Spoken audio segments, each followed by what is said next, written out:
सभी श्रोतागणों को हाथ जोड़ के नमस्कार। आज मैं गंगा मैया के बारे में आपको उनकी कहानी सुनाती हूँ कि उनका जन्म कैसे हुआ और कैसे उनका मनुष्य से शादी की उसने। माँ गंगा का जन्म बैसाख शुक्ल सप्तमी तिथि के दिन माना जाता है। पुराणों में देवी गंगा के जन्म में कई कहानियाँ मिलती है, साथ ही इनमें गंगा के स्वर्ग से पृथ्वी पर आने का रहस्य भी बताया गया है। यही नहीं, देवी गंगा के मनुष्य रूप में प्रेम की भी अत्यंत रोचक कथा मिलती है, जो यह दर्शाती है कि गंगा की अविरल धार न केवल तन मन को पवित्र करती है बल्कि यह प्रेम का संचार भी करती है। तो आइए जानते हैं क्या है माँ गंगा के जन्म की कथा और कैसे हुआ उनका मनुष्य से विवाह। वामन पुराण के अनुसार जब भगवान विष्णु ने वामन रूप में अपना एक पैर आकाश की ओर उठाया तो तब ब्रह्मा जी ने भगवान विष्णु के चरण धोकर जल को अपने कमंडल में भर लिया। इस जल के तेज से ब्रह्मा जी के कमंडल में गंगा का जन्म हुआ। ब्रह्मा जी ने गंगा हिमालय को सौंप दिया और इस तरह देवी पार्वती और गंगा दोनों बहनें हुई।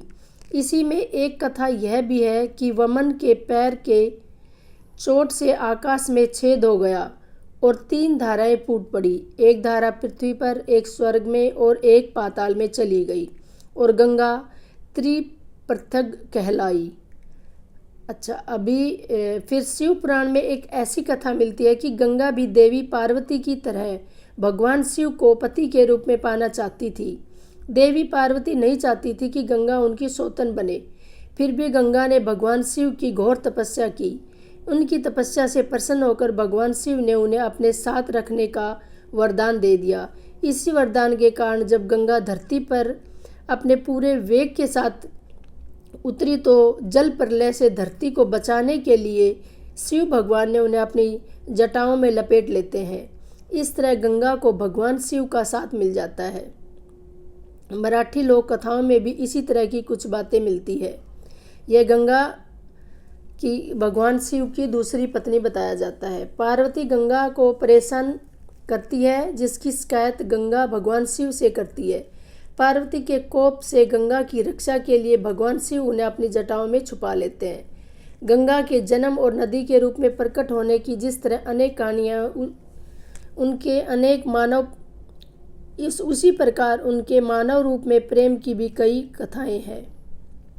ब्रह्मा जी के शाप के कारण गंगा नदी के रूप में धरती पर आई और दूसरी ओर महाभिष को हस्तिनापुर के राजा शांतनु के रूप में जन्म लेना पड़ा। एक बार शिकार खेलते हुए शांतनु जी जब गंगा तट पर पहुँचे तो गंगा मानवीय रूप धारण कर शांतनु के पास आई और दोनों में प्रेम हो गया। शांतनु और गंगा की 8 संतानें हुई, जिनमें से 7 को गंगा ने अपने हाथों से जल समाधि दे दी और 8वीं संतान के रूप में देवव्रत भीष्म का जन्म हुआ। लेकिन देवव्रत को गंगा जल समाधि नहीं दे पाई। कहते हैं कि गंगा के 8 संतान वसु थे, जिन्हें शाप मुक्त करने के लिए गंगा उन्हें जल समाधि दे रही थी, लेकिन 8वीं संतान को शाप युक्त कराने में गंगा असफल रही। महाभारत की कथा के अनुसार देवी गंगा अपने पिता ब्रह्मा के साथ एक बार देवराज इंद्र की सभा में आई। यहाँ पर पृथ्वी के महाप्रतापी राजा महाभिष भी मौजूद थे। महाभिष को देखकर गंगा मोहित हो गई और महाभिष भी गंगा को देखकर शुद्ध बुद्ध खो बैठे।